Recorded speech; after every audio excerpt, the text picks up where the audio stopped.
এই এর কুন্ডা কুন্ডা আছেন, একটু হাত তুলে আমার কাছে আসেন দি যে আমাকে, আমি বৈষ্ণব একাদশী আমাকে লাগে না। এই সিহারালা বৈষ্ণব গুলো কারা একটু আসতে পারেন? যেখানে সাক্ষাৎ ভগবান বললেন বৈষ্ণব হইতে মোর মনে ছিল সাত, ত্রিনাদ পিছলকেতে পড়ে গেলাম বাদ। যে বলে আমি বৈষ্ণব, ও বৈষ্ণব নয়, ও বৈষ্ণব নয়, ও অভিমানী, অহংকারী। অহংকারী কোনোদিন বৈষ্ণব হতে পারে না। হরিভক্তি বিলাস সিদ্ধান্তবাদ করলেন যদি কোনো বৈষ্ণব ভ্রমবশত একটা একাদশী মাইট দেয় তাহলে তার সারা জীবনের বিষ্ণু পূজা নিষ্ফল হইয়া যায়। আর উনি বৈষ্ণব হয়েছে নাচতে নাচতে নৈবেদ্যের উপর ঠ্যাং উঠে দিচ্ছে না?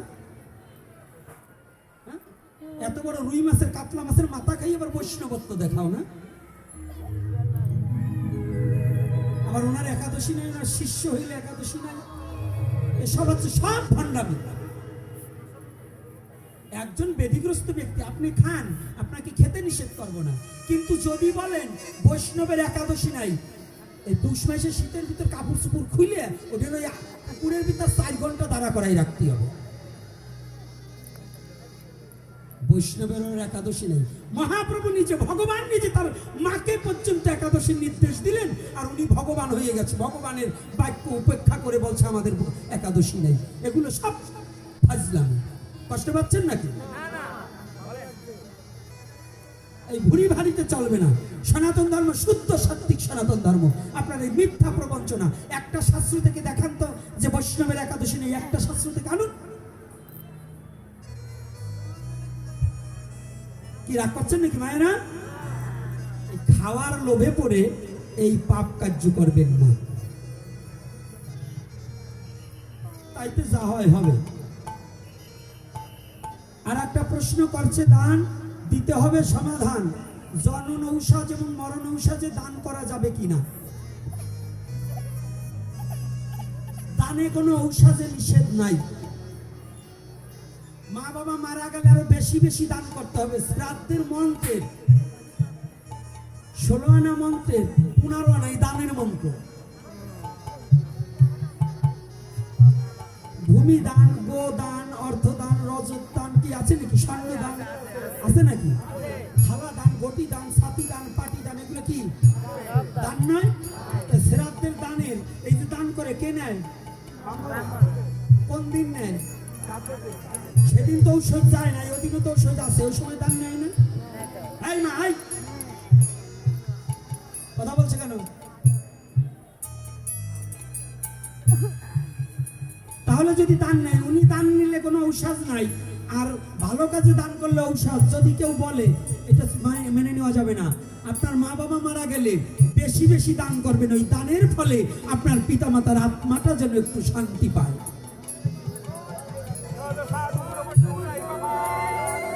দান করা, সৎ কাজে দান করায় কোনো নিষেধ নেই। মদ খাওয়ায় দান করা নিষেধ, এইটা তো বলেন না। দুর্গা পূজা করলে ডিজে বাজানো নিষেধ, এটা তো বলেন না। মদ আনা চলবে না, এটা তো বলেন না। এগুলোকে মেনে চলি। আমার ঘুমাইও না, শোনা মা, ঘুমাও গো বাবা, ওভাবে না, বেশি ভালো করে বসে তো। কি আর একটু বলবো না বন্ধ রাখবো? হ্যাঁ, কয়টা পর্যন্ত বলবো? আমার 5টা বাজাই দিবার চাইলে না, চাইলে পাতা বড় করে বিছালে কি হবে? 2 এর ওজন আছে। তাহলে আজকে কি বর্ণবাদ? এখানে আসি। আমার একটা এপিসোড যারা শুনেছেন, জাতপাত দূর করো, হিন্দু হলেই বিয়ে করো। জাতপাত দূর করো, হিন্দু হলেই বিয়ে করো। জাতপাত দূর করতে হবে, কোনো জাতাজাতি নেই। আমরা সনাতন ধর্ম। কোন ধর্ম? যেন সনাতনের বাইরা না হয়। কোনটা না হয়? সনাতনের বাইরা যাওয়া যাবে না। হে সনাতনী জাতি, দৃঢ় প্রতিজ্ঞাবদ্ধ হতে হবে। শ্রীকৃষ্ণ চৈতন্য মহাপ্রভু বর্ণবাদকে লাথি মেরে সবাইকে ভক্ত হবার আহ্বান করেছে। ভক্ত হলে তার কোনো জাতি বুদ্ধি থাকবে না। আর কোনো জাতি বুদ্ধি থাকবে না। আর যে অভক্ত তার মধ্যে জাতাজাতি থাকবে। বিশেষ করে আর একটা বার্তা দিয়ে যাচ্ছি, ভালো করে জেনে যান। হে যুব সমাজ, অন্যায়ের প্রতিবাদী হতে হবে এবং অন্যায়কারীর বিরুদ্ধে রুখে দাঁড়াতে হবে। আমার সনাতন ধর্মের জন্য যদি কোনো কেউ সনাতন ধর্ম কটাক্ষ করে কথা বলে, তাকে কোনো ছাড় দেওয়া হবে না। রাজপথে নেমে আসতে হবে। তবু আমরা আমার ধর্ম নিন্দাকারীকে আমরা কোনো ছাড় দেব না। বলো না গো রাধে রাধে। কি পারা যাবে তো? সমস্ত হিংসা নিন্দা মুছে ফেলে দিতে হবে। কে গৌরীয়, কে বাবাজি, কে সহজিয়া, কে ওই মৎস্য বুঝি, কে আমিষ বুঝি, কে নিরামিষ বুঝি, এটা হইল ভজনের ব্যাপার। এটা ঘরে বসে আমরা দেখব। কিন্তু যদি একটা হিন্দুর প্রতি কোনো অন্যায় অবিচার হয়, সমস্ত সনাতনী ঝাঁপিয়ে পড়তে হবে। সমস্ত সনাতনী সেই তার পাশে গিয়ে দাঁড়াতে হবে। এটা আমার অনুরোধ আপনাদের চরণে পড়ে। ভাববেন না আজকে এক সনাতনী যদি মার খায় আর এক সনাতনী যদি পিছনে পড়ে থাকেন, তাহলে আপনি ভাববেন না যে পরশুদিন আপনি মার খাবেন না। আপনি যে মার খাবেন না এটা নয়, আপনি আরো মার খেতে হতে পারে। এজন্য বিনা কারণে যদি কোনো সনাতনীকে কোনো অন্য কোনো দল, অন্য কোনো মত, যে দল করেন, আমার দলের কোনো কথা নাই। একটা রাষ্ট্রে বেঁচে থাকতে হলে, একটা রাষ্ট্রকে পরিচালনা করতে হলে একটা দলে হয় না, বিভিন্ন দল। যে দলে আপনি ভোট দেন, যে দল সাপোর্ট করেন, আমার কোনো দুঃখ নাই। কিন্তু ধর্মীয় দৃষ্টিকোণ থেকে আমরা সনাতনী। বলো না গো রাধে রাধে। আমরা কি? আমরা কি? ধর্মীয় দৃষ্টিকোণ থেকে আমরা সনাতনী। এটা মনে থাকবে তো? এই সনাতনী জাতির কোনো মৃত্যু ভয় নেই। শ্রীমদ্ ভগবত গীতায় বলেছেন, পুরাণ বস্ত্রটাকে পরিত্যাগ করে যেমন আবার নূতন বস্ত্র ধারণ করা হয়, তদ্রূপ এই পুরাতন দেহটাকে আত্মা পরিত্যাগ করে আবার নূতন একটা দেহ ধারণ করে।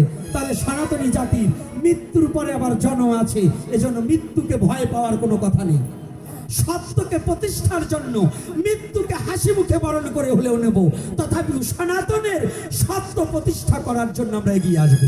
বলো না গো রাধে রাধে।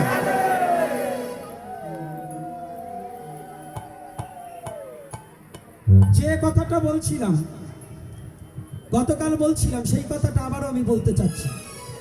হ্যাঁ পণ্ডিত মশাই, তোমার প্রয়োজন আছে। যে কথাটা আমি বলে দিচ্ছি ভালো করে জানবেন।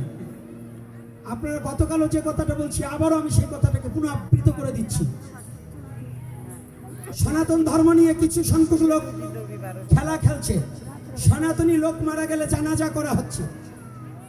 নেত্রকোনায় বাউল শিল্পী সুনীল কর্মকার যদি তার লিখিত দেখাতে পারে যে ধর্ম সে ত্যাগ করছে, আমাদের কোনো আপত্তি নাই। কোনো আপত্তি নাই যে সে ধর্ম ত্যাগ করছে, তার জন্য জানাজা, ইসলাম ধর্মে জানাজা ইসলাম ধর্মের বাবারা করুক, আমার কোনো আপত্তি নাই। কিন্তু যেহেতু তার ললাটে তিলক দেওয়া হয়েছে, তার স্ত্রীর হাতে শাখা সিঁদুর আমরা দেখতে পেয়েছি, তাকে জানাজা করা হয়েছে। এবং যে বাউল শিল্পীরা জানাজা করেছে, ওই জানাজায় যারা অংশগ্রহণ করছে, তারা মারা যাওয়ার পরে তাদের মুখাগ্নি আমাদের সনাতনীদের করবার অধিকার দিতে হবে, যেন তাদেরও মুখাগ্নি করা হয়। এইটা রাষ্ট্রের কাছে এবং সম্পূর্ণ এই বাংলাদেশের কাছে আমার আবদার। কারণ যদি এটা না হয়, তাদের মুখাগ্নি যদি না করবার সুযোগ দেওয়া হয়, তাহলে আমাদের সনাতনীদের জানাজা কেন করা হলো? এটা একটা কৌশল, আমাদের সনাতনী ধর্মকে অবমাননা করার একটা কৌশল। এই দুষ্ট প্রকৃতির কিছু বাউল চরিত্রের নামে বাউল, কিন্তু তাদের দুর্চরিত্রা, এরা আমাদের সনাতনকে অবজ্ঞা করছে, আমাদের সনাতনকে অপমান করছে। এটা সর্বত্র প্রচার করতে হবে এবং সবাইকে জানিয়ে দিতে হবে এরা সনাতনের উপর আঘাত হানছে। সনাতনী মানুষ মারা গেলে কোনো জানাজা হয় না, হয়? তাহলে সনাতনীকে কেন জানাজা করা হলো? এরা আমার সনাতনকে অপমাননা করেছে। এবং যারা জানাজা করছে, ওরা এক একটা মরলে পরে সমস্ত সনাতনীদের মুখাগ্নি করার অধিকার দিতে হবে, ওদের মুখে আগুন দেবো আমরা। আর যদি সেটা না দেওয়া হয়, তাহলে কেন করলো এটার বিচার দিতে হবে তাদের। কি এটা আমরা বিচার দাবি করতে পারি কি না? এটা একটা কৌশল অবলম্বন করছে এরা, কিছু বদমাশের দল সনাতন ধর্ম নিয়ে তারা খেলা খেলছে, এটা আমরা কখনোই মেনে নেব না। জয় নিতাই, জয় গৌর হরি বল। ভালো থাকবেন, নাক চোখ কান খোলা রেখে চলতে হবে। সনাতনীরা এত ভাবে শুয়ে পড়লে কাজ হবে না, এটা আমার জন্মভূমি, কেউ বাংলাদেশ ছাড়ার চেষ্টা করবেন না। সবাই আমরা বাংলাদেশি, স্বাধীন বাংলাদেশে যার যার ধর্ম শেষে নির্বিঘ্নে প্রতিপালন করব। যদি অন্যায়কারীর কালো হাত ভেঙে দিতে হবে, সবাই একত্রিত হতে হবে। তবুও আমি সনাতনী, আমার ধর্মের উপর আঘাত আসতে দেব না। আর আপনারা অন্য ধর্ম নিয়ে চর্চা করার কোনো প্রয়োজন নেই। বলো না গো রাধে রাধে। এই কথাটা কি কষ্ট পাচ্ছেন নাকি আপনারা? এই কথাটা প্রয়োজন আছে কি না? হ্যাঁ, হরে কৃষ্ণ বলে করতাল বাজালে কাজ হবে না, মাঝে মাঝে একটু দাঁড়াতে হবে। আর যদি না দাঁড়াতে পারেন, এই হরে কৃষ্ণ বলার লোক থাকবে না। কি থাকবে? সমস্ত যুব সমাজ নিজের ধর্মকে ভালোবাসতে হবে। আমি সবার প্রতি অনুরোধ করব যে আমরা নিজের স্বধর্ম প্রতিপালন করার জন্য এগিয়ে আসতে হবে, গীতাকে জানতে হবে। এই যে মায়েরা, আপনাদের সন্তানকে গীতা স্কুলে ভর্তি করবেন, গীতা জ্ঞান আস্বাদন করাবেন। গীতা জ্ঞান জানলে পরে পৃথিবীর এমন কোনো জ্ঞান নাই জানতে বাকি থাকবে। তাহলে সবাই মিলে একটা গীতার গান গাই, গাবো কি?